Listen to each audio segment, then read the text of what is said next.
It was a cold autumn night in Boston when 27-year-old Alex was jolted awake by the buzzing of his phone on the nightstand.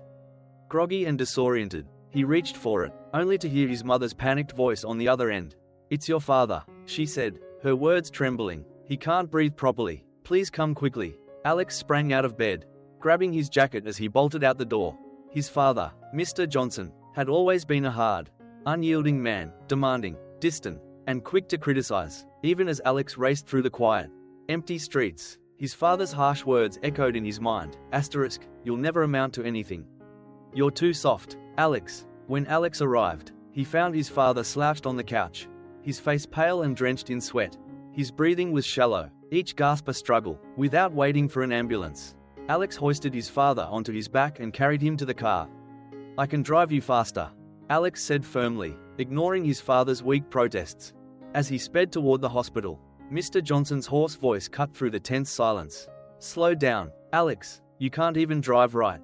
You're going to kill us both," he snapped. The words stung, but Alex tightened his grip on the steering wheel. "Save your strength, Dad. We're almost there," he replied calmly, though inside, his heart was breaking. At the hospital, Alex stayed by his father's side until the nurses wheeled him into the emergency room.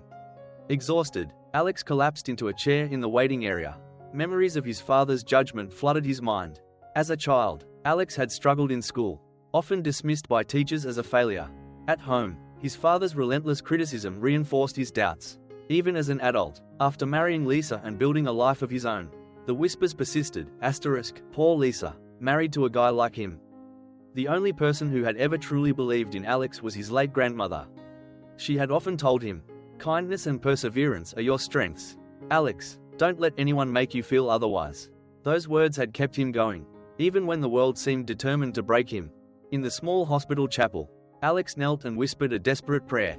"God, please let him live. I'll show him I'm not a failure. Just give me the chance." Morning came, and the doctor informed Alex that his father's condition had stabilized. Relieved, Alex drove him home, helping him into bed and ensuring he was comfortable. As Alex turned to leave, Mr. Johnson muttered, "I bet you thought I wouldn't make it back. Useless as always." Alex froze, the words cut deeper than any knife. Without responding, he walked outside, his shoulders heavy with the weight of years of rejection. Lisa, waiting in the kitchen, saw the pain etched on his face. Unable to hold back any longer, she stormed into Mr. Johnson's room. "Enough, Mr. Johnson," she said, her voice trembling with emotion. "Do you even realize what Alex did for you last night? While the rest of us slept, he carried you to the car, drove you to the hospital, and stayed up all night praying for you. You call him useless, but where were your other sons when you needed help? When was the last time they asked how you were doing?" Mr. Johnson looked up, startled by her outburst. For a moment, he said nothing. Then, in a low voice, he muttered, "You think I don't care? My heart breaks every time I call him useless.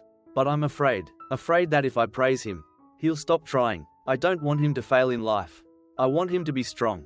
Unbeknownst to them, Alex was standing by the door, overhearing every word. Tears streamed down his face.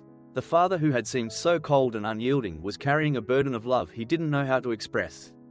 Before Alex could compose himself, his father's voice called out, sharper this time, "Alex, where are the pills? Did you leave them in the car? You fool?" Wiping his tears, Alex smiled faintly. "Coming, Dad," he replied. He ran to get the pills, his heart lighter than it had been in years. Behind every scolding, every harsh word, he now saw the deep, unspoken love his father didn't know how to show. Lessons for today's society. This story reveals the complex layers of family relationships, particularly between parents and children. Sometimes love is hidden behind sternness and tough words, especially from parents who worry deeply about their children's future. While their actions may seem harsh, they often stem from a place of care and responsibility. At the same time, this story highlights the importance of communication. Misunderstandings and unspoken feelings can create rifts, but open, honest conversations have the power to heal and strengthen bonds. Parents and children must strive to bridge the gap by acknowledging each other's efforts and sharing their feelings. Alex's perseverance reminds us that self-worth doesn't come from the judgments of others but from our actions and the kindness in our hearts. His quiet dedication proved his value far more than words ever could. Ultimately, love, when recognized and reciprocated, has the power to heal even the deepest wounds. It encourages us to look beyond appearances and judgments, fostering understanding and compassion in our relationships. If you find this story interesting and learn a lesson that helps improve your life, Please like and leave your comments below. We would love to hear your story.